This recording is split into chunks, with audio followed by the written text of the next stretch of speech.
in 1962, Major League Baseball conducted one of their first ever team expansions because the Brooklyn Dodgers and the New York Giants decided they wanted to relocate all the way to California.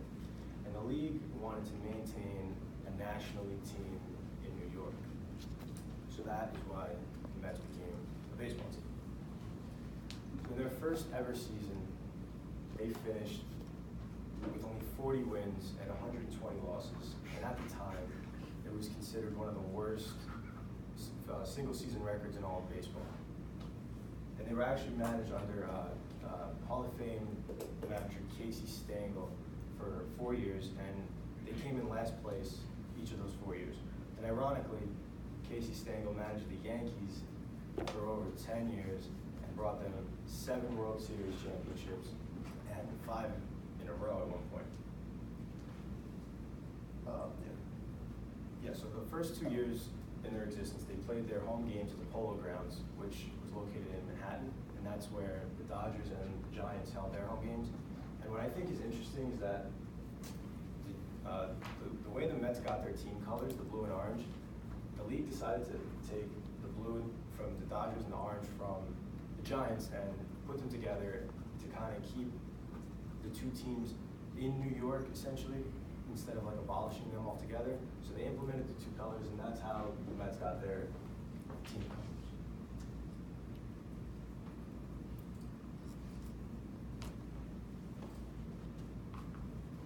So only 7 years after becoming a major league team, the Mets actually won their first World Series. It was pretty crazy because up until that point, they really didn't do well. Nothing really happened for them. They came in last place pretty much every year. And they were actually dubbed the Miracle Mets because what I just said, they were not that good. And they actually had a lot of success behind their ace pitcher, Tom Seaver. And I found a quote in Baseball's Greatest Quotes by Paul Dickinson. Seaver was quoted saying that if the Mets can win the World Series, then the United States can get themselves out of Vietnam.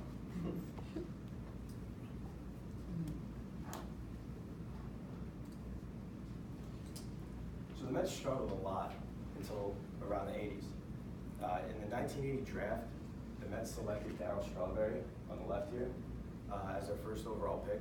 And in 1982, the man on the right is Dwight Gooden. They took him in as their 5th pick in 1982. And those guys would go on to play major roles in the next few years, and especially in 1986, as well as Gold Glover Keith Hernandez and All-Star Gary Carter, who's the catcher that they acquired from the Montreal Expos. So in '86, the Mets ended up making the playoffs, and they faced off against the Houston Astros in the National League Championship Series. They went on to win the series in 7 games, and Game 7 actually went to 16 innings, which up until 2005 was the longest postseason game of all time. So after the National League Championship Series, they went on to face the Boston Red Sox. And that series also went to 7 games, but the most memorable thing from that series was Game 6. It is arguably one of the greatest postseason sports moments of all time, because I'll actually set the scene real quick. I actually wanted to get a video, but I couldn't figure out how to get it onto the PowerPoint. So it was the bottom of the 9th in Shea Stadium in Queens, and the Mets were trailing by 2 runs. They had runners on 1st and 3rd. Mookie Wilson, who played in the outfield for the Mets, was at the plate, and the pitcher for the Red Sox ended up throwing a wild pitch, which let the runner on 3rd, Kevin Mitchell, to cross the plate and score the tying run. And Ray Knight, who was on first base, moved up to 2nd. On the very next pitch, Mookie Wilson hit a very slow routine ground ball to 1st, and veteran first baseman for the Red Sox, Bill Buckner, made one of the biggest errors of all time. The ball went underneath his legs. Ray Knight came around to score the winning run, which then forced Game 7, which the Mets ended up winning. Fun fact, this is actually a picture of Ray Knight scoring the winning run. Bill Buckner was pretty much ran out of Boston after that because it became one of the biggest errors in postseason play. And it actually brought them their 2nd World Series title. And before I talk about this, they actually made the World World Series. They made it to the World Series again in 2000. They played the Yankees. It was interesting because it was technically a Subway Series, World Series, but they lost in only 5 games. They won 1 out of 4. And then they made it to the National League Championship Series again in 2006. And it's funny because it was a very good year for them, but the one thing that they always, and you can ask any Met fan, the only thing that everyone remembers from that entire year is the season came down to 1 at bat. It was the 9th inning. Carlos Beltran was the hitter for the Mets. He played the outfield, and Adam Wainwright for the Cardinals was the pitcher. The count was 3-2, and he threw a curveball that ended up going right down the middle, and he took it for strike 3 and ended the season. And it was just a typical thing for the Mets, typical way to lose for them, and it was just heartbreaking as a fan. In 2008, they actually closed Shea Stadium forever. They knocked it down and they built Citi Field a year later, and that became the new home for the Mets. But what's cool is that they left home plate where it was, so they built a parking lot.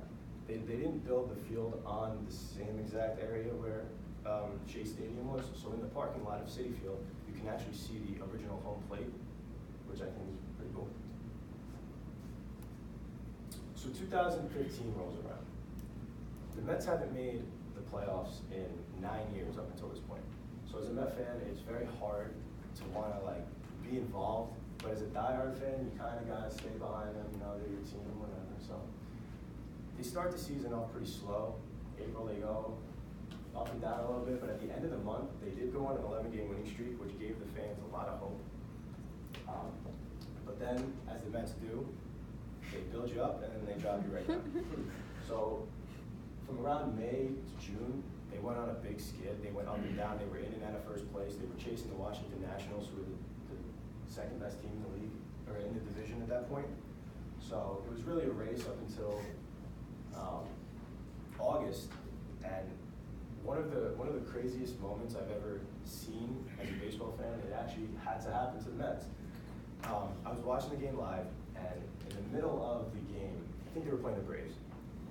The shortstop, Wilmer Flores, I don't know if anyone knows about him, or this story in particular, he was supposedly traded to the Milwaukee Brewers in the middle of the game.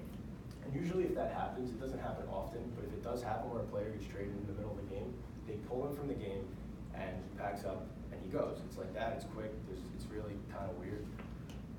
But the thing that was so crazy about it is that the players didn't know, obviously, and nobody told the Mets manager, Terry Collins, that this was happening.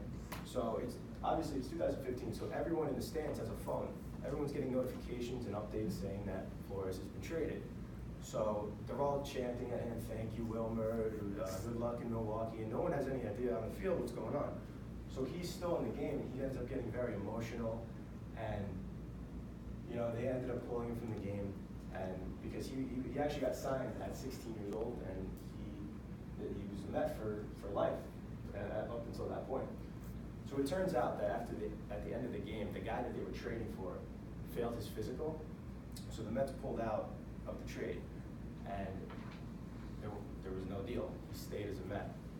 And just watching that unfold, it was such a bizarre thing to happen, especially for the Mets. It was one of the craziest things. But instead, they ended up going out and signing this guy, Yoenis Cespedes, from the Tigers, and he became the driving force behind that team to bring them into October.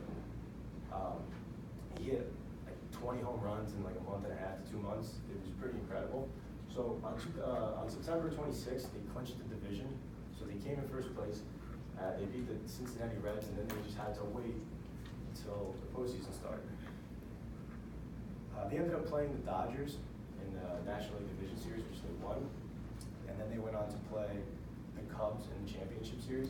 And the Mets second baseman, Daniel Murphy, had an incredible postseason. He hit 7 homers, which almost tied the postseason record. Carlos Beltran actually has that record from way back in the day when he played with the Astros. But it was pretty cool to see him just go above and beyond out of his element, and it was just incredible. They ended up sweeping the series against the Cubs, and it's a statistical fact that any team who sweeps the National League Championship, which is 4 games in a row, they don't win the World Series. Any team who's ever swept the championship series loses the World Series. So the Mets went on to play the Royals in the World Series, and as fate would have it, they didn't win. squandered the whole series. They actually were winning every game.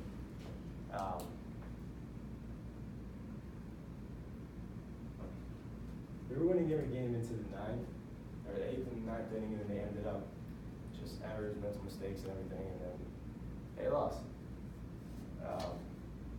So, since I just showed you guys the history of the New York Mets, they do have a lot of ups and downs, but if, as a true fan, you gotta stay behind them. They do tend to squander now and again, but then they do have their postseason moments. But they're always here to take the fans on a wild ride, which is pretty incredible. So as Mets radio broadcaster Howie Rose says after every win, put it in the books.